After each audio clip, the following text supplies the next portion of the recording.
What do you really know about Canada? It's often described in one breath: big, cold, polite. But what lies beyond those cliches is a land of vast extremes. A place where forests stretch endlessly into the horizon, where oceans border three sides of the land, and where towering mountains and frozen tundras define not only its landscape, but its spirit. This is Canada, the second largest country on Earth. A place so massive it touches the Atlantic, the Pacific, and the Arctic Oceans. A nation stitched together by 243,000 kilometers of rugged coastline, making it home to the longest coastline in the world. Its size is staggering: 9.98 million square kilometers. Only Russia claims more land. But Canada's grandeur isn't just in its scale, it's in its diversity. The west hides rainforests. The center stretches into vast golden prairies. Deep boreal forests cloak the east. And far to the north, frozen tundras whisper stories of silence and survival.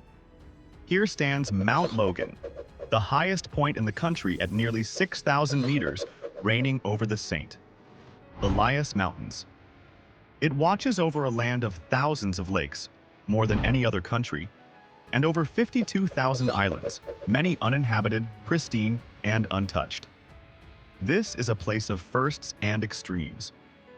Canada's largest lake, the hauntingly beautiful Great Bear Lake, spread across the Northwest Territories. Its deepest, the ironically named Great Slave Lake, plunging 614 meters into the earth, deeper than many skyscrapers are tall.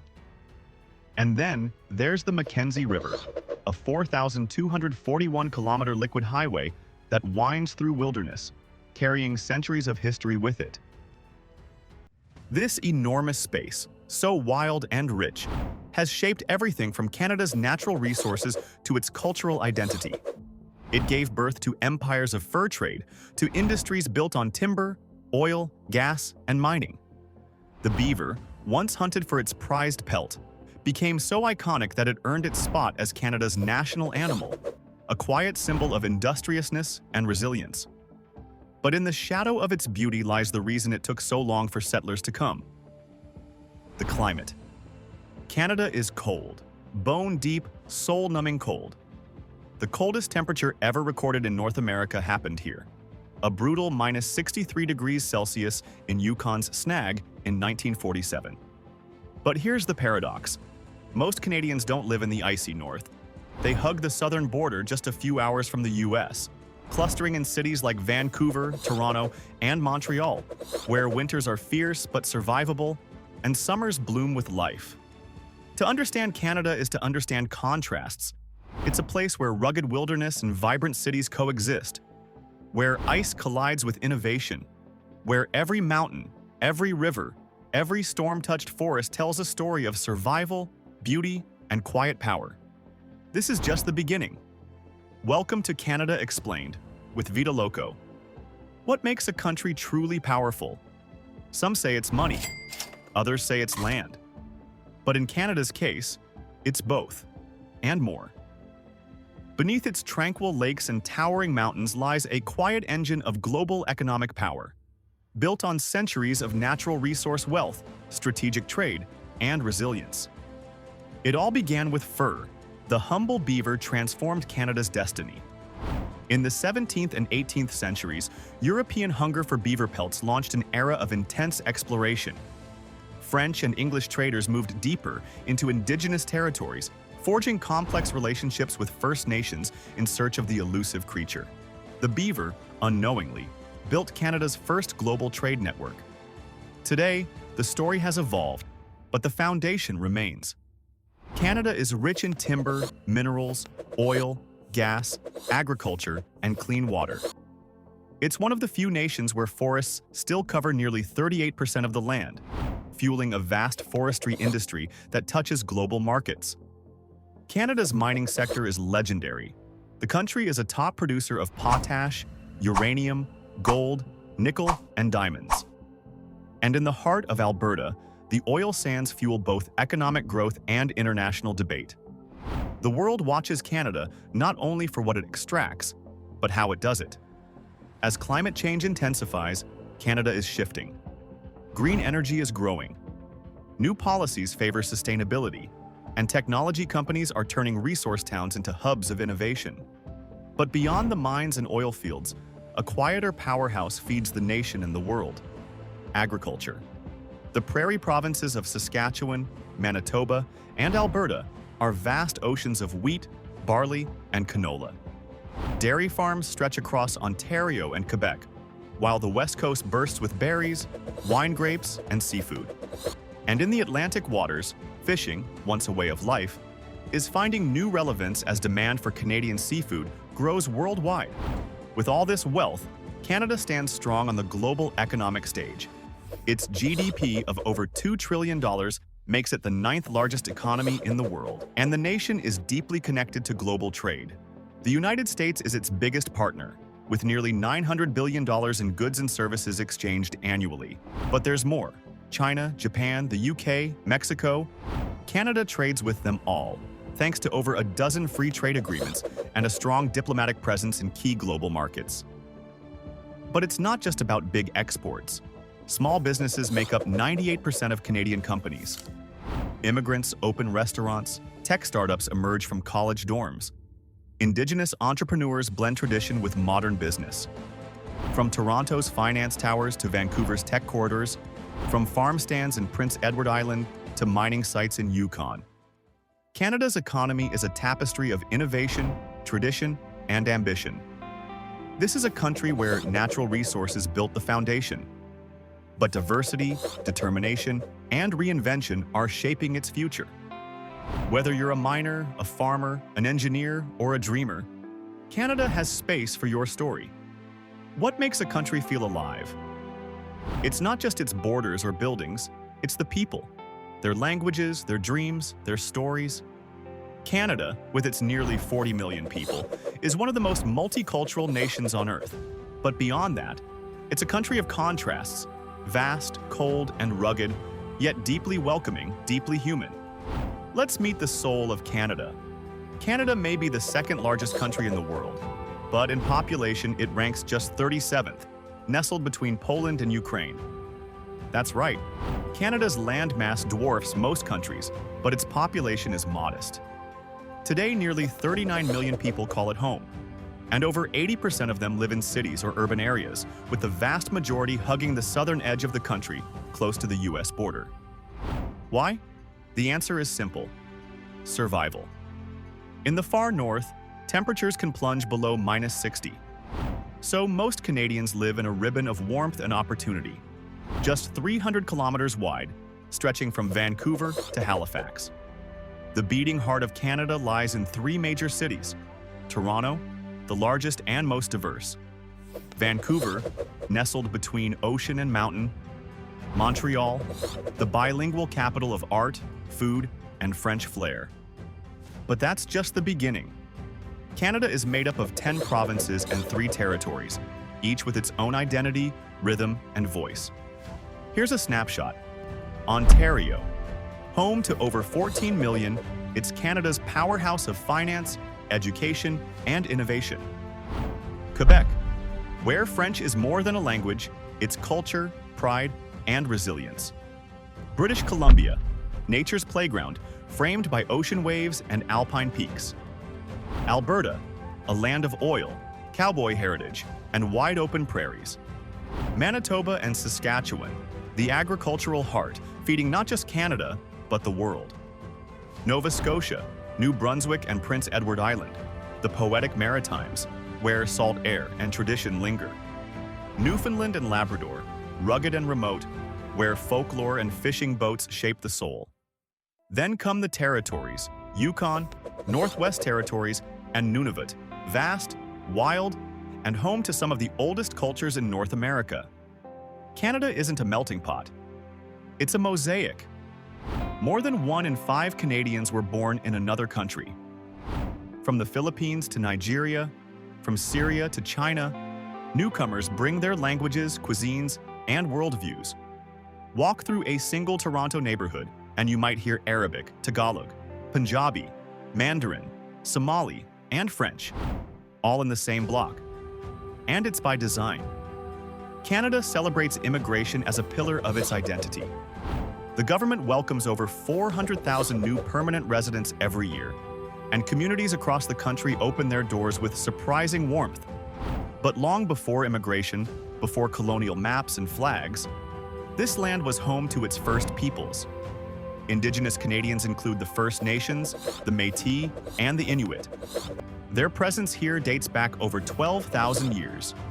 Rich cultures with deep respect for land, ancestry, and spirit. Today, over 1.8 million people in Canada claim Indigenous heritage. They are artists, activists, leaders, and elders, working to revive languages, share traditions, and heal from centuries of injustice. Reconciliation is a national conversation, and it's not easy. But in Canada, it's one that continues. From the snow-covered Inuit villages in Nunavut to the high-rise apartments of downtown Toronto, from Sikh temples in Surrey to Acadian music in New Brunswick, Canada isn't one thing, it's everything. It is unity and difference. It is home to the world, and still learning what that means. What does it mean to be Canadian? To an outsider, it might look like politeness, hockey, and poutine. But when you peel back the surface, Canada reveals something far more complex and far more beautiful. Canada's culture is not a monolith. It is a living mosaic formed from centuries of migration, resistance, dreams, and choices. Here, identity is not imposed. It is invited, encouraged, protected. This is a country where politeness isn't weakness, it's principle. Saying sorry is more than a reflex. It's recognition. It's how people acknowledge space, presence, and the humanity of others. Whether it's a bumped shoulder on a sidewalk or a national tragedy, Canadians respond with compassion. But that politeness doesn't mean passivity. Canada is a country where freedom of expression thrives.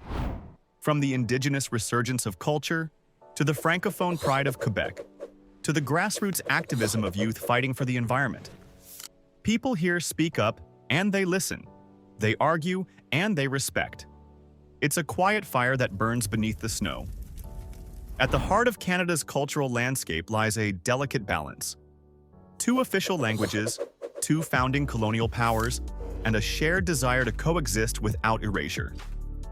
In Quebec, French is not just a language, it's survival, it's love, it's identity. Across the rest of Canada, English dominates daily life, but bilingualism is celebrated, protected by law, and woven into the national character. Street signs, school curriculums, government forms, all accommodate both tongues. But it goes deeper than translation. It reflects Canada's ongoing journey to embrace complexity rather than flatten it. Canada has quietly become a global template for multiculturalism. From war refugees to tech entrepreneurs, from Filipino caregivers to Iranian academics. People arrive here every day not just to escape, but to belong. Walk through a single Canadian suburb and you'll find a mosque beside a synagogue, a Sikh gurdwara beside a Vietnamese restaurant, and an Indigenous elder teaching Cree in the same school where Mandarin is spoken at recess. It's not always easy. Integration isn't instant. Racism exists here too. But Canada's cultural identity isn't built on a myth of sameness. It's built on the intention to include. Canadians are known for their sense of humor, dry, self-deprecating, witty without cruelty. It's the coping mechanism of a country where winter lasts 6 months, taxes are high, and sports heartbreak is a seasonal ritual. But what truly defines the Canadian spirit isn't just humor, it's kindness. When disaster strikes, neighbors open doors.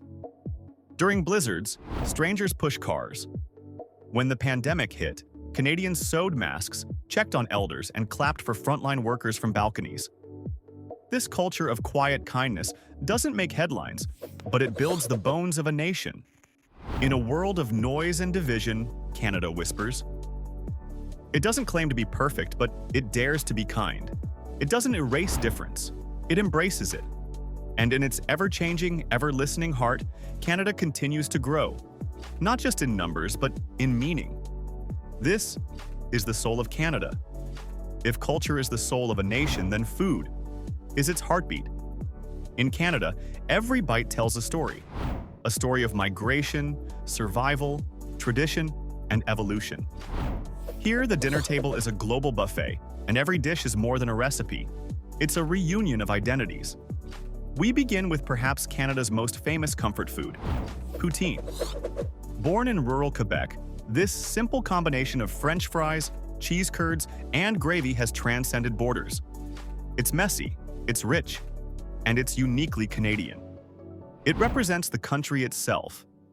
Humble in origin, unexpected in flavor, and proudly bilingual. Today, you'll find poutine in fine dining restaurants, roadside shacks, and even vegan fusion joints. It's a dish that refuses to be boxed in, just like Canada. Then there's maple syrup, the liquid treasure of the Canadian forest. Harvested from the sugar maples of Quebec and Ontario, this syrup isn't just a topping, it's a ritual. Each spring, families tap trees, boil sap in rustic sugar shacks, and gather around steaming pancakes or warm snow taffy.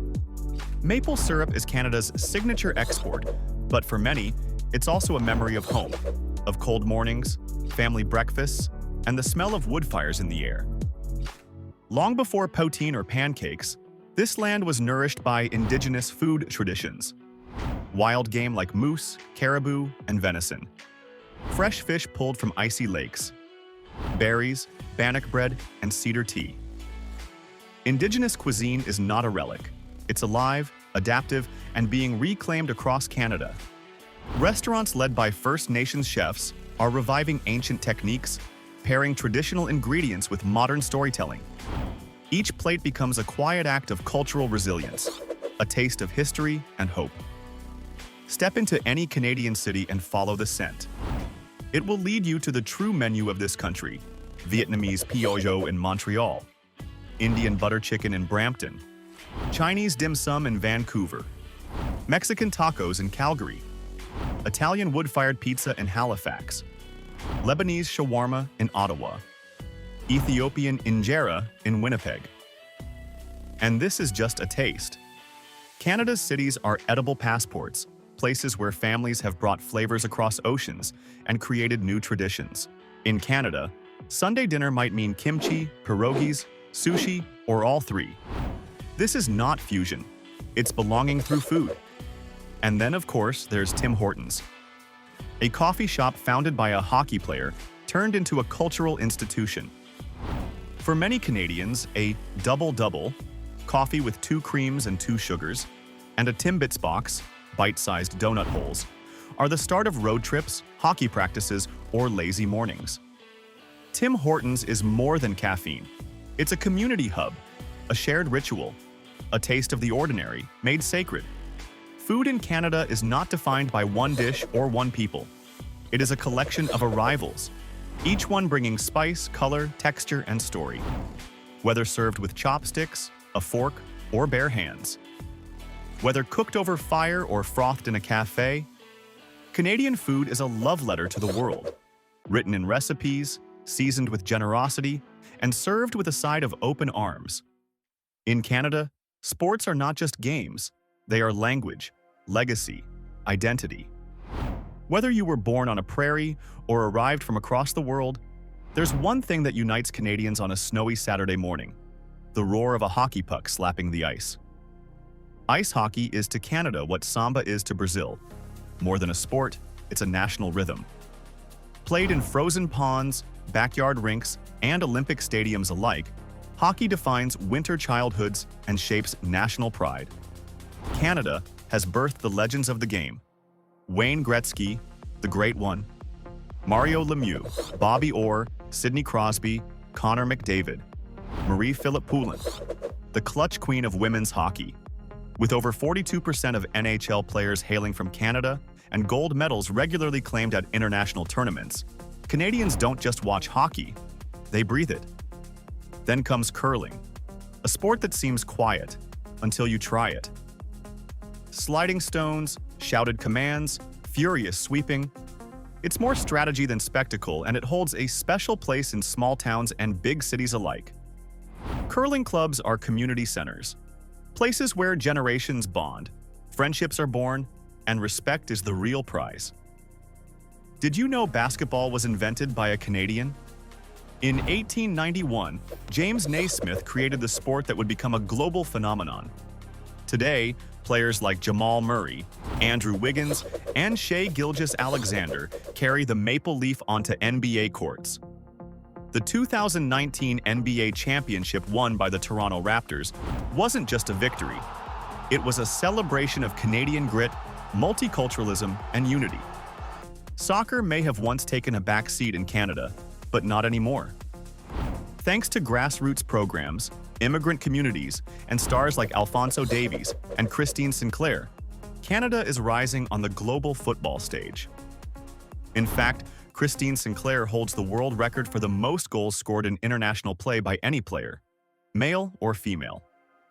Meanwhile, Canadian football, though different from the American version, draws loyal fans every season to the Canadian Football League, CFL, a tradition all its own. Every 2 years, Canadians gather to watch their athletes shine on the world stage. From speed skating to figure skating, from bobsledding to freestyle skiing, Canada's Winter Olympic dominance is a testament to its icy roots and fierce determination. But beyond medals, what Canadians admire most is sportsmanship. The tears, the grit, the pride of standing on a podium wrapped in red and white. Sport in Canada is not just about winning. It's about showing up, playing fair, and never quitting. It's about community, identity, and the power of passing a puck or a dream to the next generation. From frozen lakes to packed arenas, Canada's spirit is forever in motion. When the world thinks of showbiz, it often looks south, to Hollywood, to New York. But peer a little further north, and you'll discover a cultural powerhouse hidden beneath polite manners and snowy skylines. From pop anthems to Oscar wins, Canada has quietly shaped the global soundscape and cinematic stage. One voice, one verse, one story at a time. If you've ever cried to a ballad, danced to a beat, or lost yourself in a chorus, chances are a Canadian artist was behind the mic. Celine Dion, the voice that conquered the world from Quebec Drake, the Toronto-born rap mogul blending vulnerability and swagger. The Weeknd, redefining modern pop with haunting beauty. Shania Twain, the queen of country pop Justin Bieber, from Stratford streets to global teen icon Alanis Morissette. Joni Mitchell, Michael Bublé, Avril Lavigne, Bryan Adams, and many more. From soulful R&B to indie rock, from electronic beats to folk ballads, Canada is a symphony of genres shaped by immigrant rhythms, Indigenous voices, and bilingual roots. Canada's music doesn't just come from mainstream stars. It's in every cafe, every basement studio, every busker on the corner. Asian fusion jazz in Vancouver, Afrobeat collectives in Ottawa, Punjabi hip-hop in Brampton, Métis fiddlers in Manitoba, Inuit throat singers echoing across the Arctic tundra. This isn't just music. It's living proof that when cultures collide, beauty is born. And then there's the screen, where Canadian talent shapes the stories we love. Ryan Gosling, Rachel McAdams, Jim Carrey, Elliot Page, Sandra Oh, Keanu Reeves, Catherine O'Hara, Simu Liu, icons who've gone from small-town roots to blockbuster fame. Many shows you love are filmed in Canada too. The X-Files, Stranger Things, The Handmaid's Tale, The Last of Us, Suits, Schitt's Creek, all brought to life in Canadian studios, often by Canadian crews. And don't forget animation. From Arthur to Paw Patrol, Canada has long been a global animation leader, with studios in Vancouver, Toronto, and Montreal powering screens from Tokyo to LA. But what sets Canadian pop culture apart isn't just who it produces. It's how they tell stories. Canadian films and TV often embrace the quiet moments, the awkward laughs, the underdog perspectives, the sense of space, identity, and longing that comes from living between extremes, between languages, between worlds. Shows like Kim's Convenience, Anne with an E, and Workin' Moms reflect real Canadian life. Multicultural, complicated, funny, and deeply human. And beyond the bright lights of fame lies an entire country of grassroots art. Indigenous artists reviving traditional forms like soapstone carving and birch bark biting. Francophone playwrights telling raw, poetic stories. Canadian authors like Margaret Atwood Michael Ondaatje, and Isi Edugyan shaping global literature. This is where Canada shines, not in volume, but in voice. Canada may not shout its culture from rooftops, but in studios, stages, libraries, and living rooms, it speaks volumes. It reminds us that true influence doesn't come from power, it comes from perspective. And Canada's perspective is bold, quiet, diverse, and unforgettable. Some places whisper beauty. Canada sings it. Across nearly 10 million square kilometers, Canada unfolds like a storybook, each chapter more stunning than the last. Snow-dusted mountains, wind-swept coastlines, vast wilderness, and vibrant cities. This isn't just a country, it's a canvas. Let's start in the Rocky Mountains, where time seems to pause. Banff National Park, nestled in Alberta, is the jewel of Canadian tourism. With emerald lakes, towering peaks, and hot springs hidden in the snow, Banff draws millions each year who come seeking something more than scenery. They come for stillness. Nearby, Lake Louise gleams like a dream, its glacial waters shifting colors with the seasons. In winter, the lake freezes into a mirror for skaters. In summer, it's a kayaker's fantasy. And just beyond, Jasper, Yoho, and Kootenay expand the Rockies' kingdom, raw, untouched, and soul-healing. On the eastern edge, Niagara Falls roars. Each second, millions of gallons of water crash into the abyss. The mist rises, rainbows form, and tourists from around the globe stand wide-eyed at the edge of power. It straddles two nations, but ask any Canadian and they'll tell you, the better view is on our side. Surrounding the falls are vineyards, quaint towns, and the historic charm of Niagara-on-the-Lake, one of Canada's hidden gems. If you want a taste of Europe without crossing the ocean, head to Quebec City. With its stone ramparts, gas-lit streets, and cobblestone lanes, it feels like a fairy tale. The Petit Champlain district, the Plains of Abraham, and the Chateau Frontenac, each corner tells a story of conquest, resilience, and culture. Meanwhile, Montreal blends old and new. Jazz festivals, art galleries, and markets buzz in French and English. It's not just a city, it's a living museum of identity. On the opposite coast lies Vancouver, a city of mountains, ocean, and innovation. From downtown, you can ski in the morning, kayak in the afternoon, and eat sushi by sunset. Few places in the world offer such natural contrast in one day. Across the water, Vancouver Island unfolds like a peaceful poem. Victoria, its capital, radiates English charm. Whale watching, surfing, rainforest hikes. This is Canada's Wild West Coast at its finest. To the east, the Maritimes offer a different kind of magic. Nova Scotia, New Brunswick, and Prince Edward Island are places of poetry. Red cliffs, salt air, fishermen's tales, Acadian traditions, Celtic fiddles. Walk the beaches where the Bay of Fundy reveals the world's highest tides. Follow Anne of Green Gables through PEI's meadows. Or join a kitchen party where strangers become friends over seafood chowder and folk songs. And then there's the north. Vast, silent, sacred. Yukon, Northwest Territories, and Nunavut invite the brave to experience the raw edge of the earth. Here, you can see the aurora borealis dance across the sky, paddle alongside icebergs, or walk with Inuit guides whose stories carry 12,000 years of wisdom. This is not tourism, it's reverence. Canada's nature is breathtaking, but so are its cities. Toronto, the global village with neighborhoods from every continent. Ottawa, the quiet capital where politics and art quietly collide. Calgary, cowboy roots and oil riches beneath a tech-savvy skyline. Halifax, a historic port where ghosts of sailors still linger. Winnipeg, cold winters, warm souls, and a creative undercurrent. Each city is a different rhythm, each street a new melody. To visit Canada is to feel small in the best way, to stand among giants, mountains, forests, waterfalls, and know you're part of something vast, ancient, and welcoming. Whether you come for snow or sun, silence or story, Canada invites you not to escape, but to remember, to breathe, to listen. to fall in love with the world again.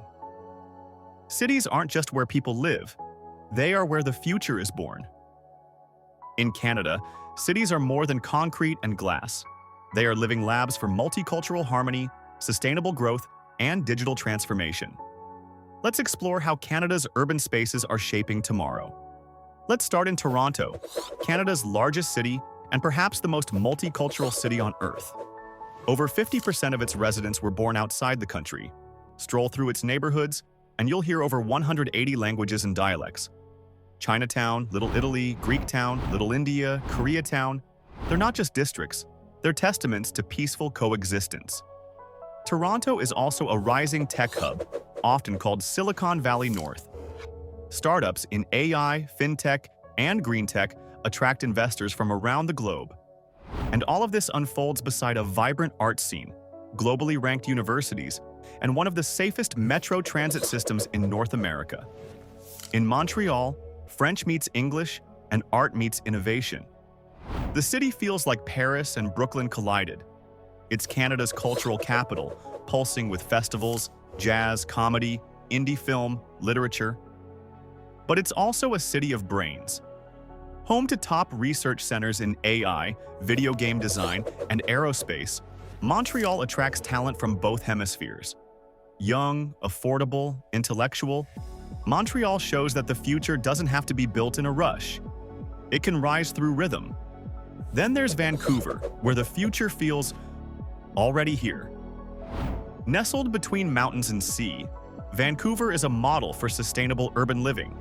Bike lanes everywhere, community gardens, a skyline built with nature in mind. Vancouver is also home to booming film production, earning it the nickname Hollywood North. But behind the glamour is a quiet revolution in climate policy, eco-architecture, and inclusive public planning. It's not just livable, it's leadership by design. Alberta's twin cities, Calgary and Edmonton, are transforming their cowboy image. Long associated with oil and gas, both cities are now investing in clean energy, robotics, and agritech. Calgary's smart city projects include AI traffic lights, drone delivery trials, and urban heat maps. Edmonton is using blockchain tech to manage civic services. These prairie cities are redefining what a resource-based economy can look like in a changing world.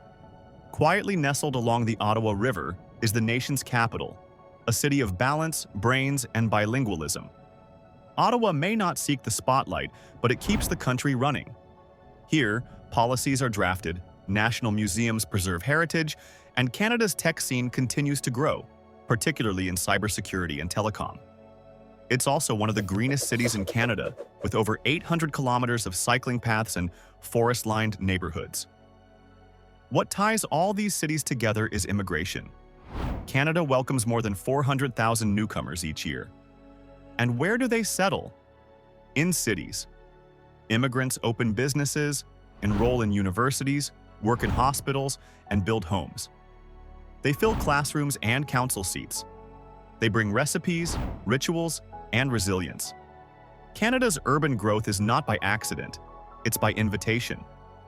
But growth brings pressure, skyrocketing housing prices, public transit demands, climate risks, inequality.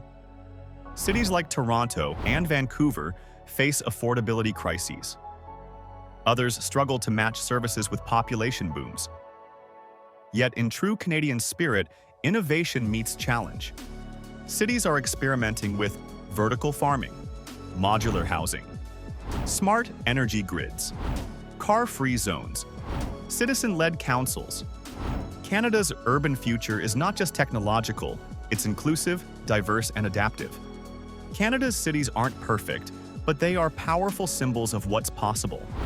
Places where global citizens gather, where Indigenous ideas meet modern design, where peace, innovation, and multicultural dreams build something new together. Here, the city is not just where we live, it's where we learn how to live better. In a world where power is often defined by volume, Canada is the country that speaks softly and still gets heard. It doesn't lead by fear. It leads by values. Peace, inclusion, diplomacy, justice. While its military might is modest compared to the superpowers, Canada's global influence lies in something far more enduring: trust.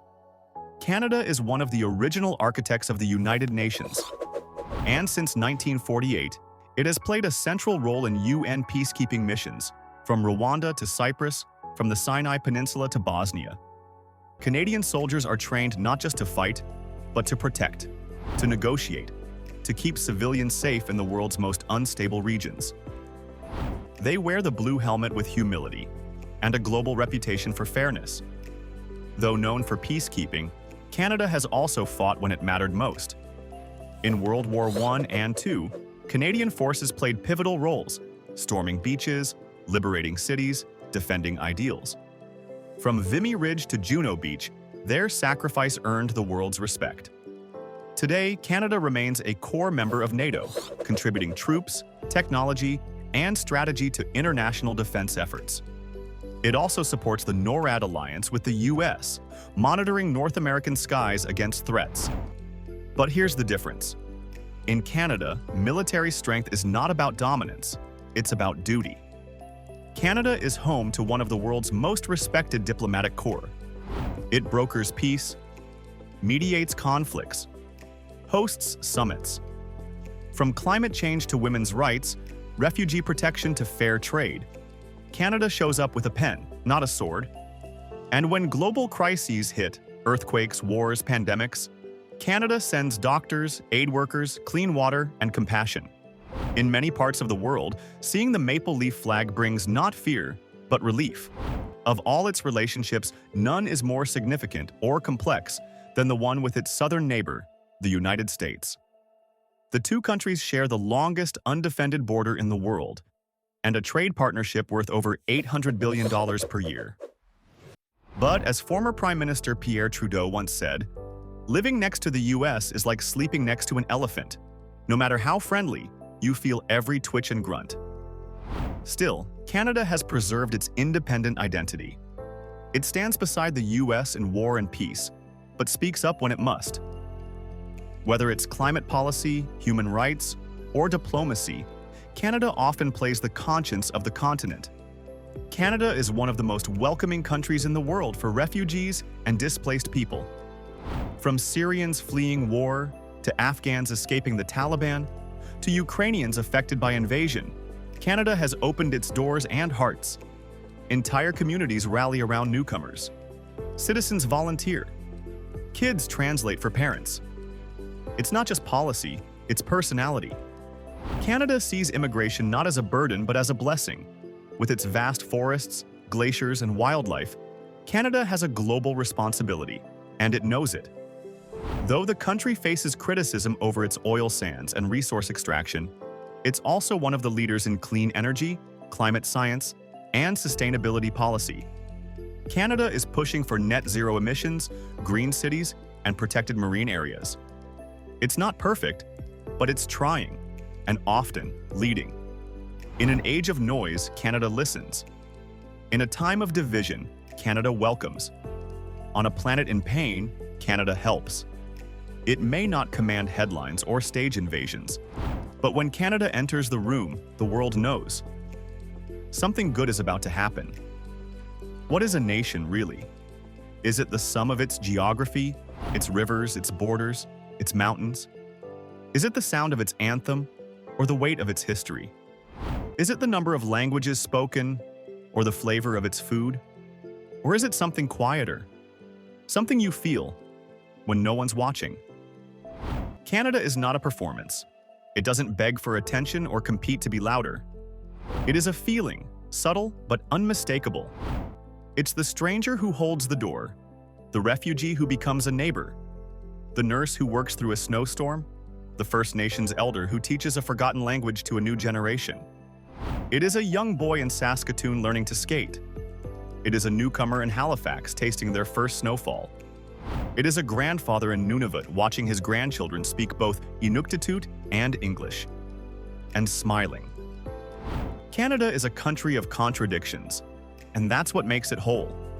It is both vast and intimate, both French and English, both Indigenous and immigrant, both old-growth forest and glass skyline, both poutine and pho, both hockey rink and prayer rug.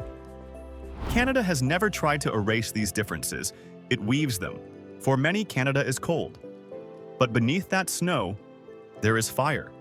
A fire of belonging, a fire of equality, a fire of peaceful rebellion and proud tradition. In a world moving too fast, Canada moves intentionally. In a world addicted to shouting, Canada listens. In a world fractured by walls, Canada builds bridges between cultures, generations, and ideas. Canada isn't just a country, it's a home for the world.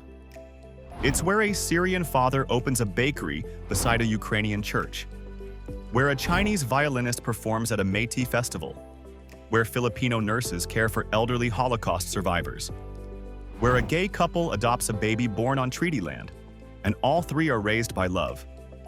This is Canada. It's not perfect. It struggles, stumbles, and still seeks justice. But it never stops growing, never stops welcoming, never stops believing it can be better. So what truly makes Canada, Canada? Not just the Rockies, not just the passport, not just the anthem. It is the intention to be kind, the commitment to diversity, the quiet promise to take care of each other, even in the cold. It is not what it owns, but how it lives, and how it helps others live too. Canada is not a place you just visit. It's a place you feel. It's not just where you are, it's who you become. Because Canada changes you. Welcome home.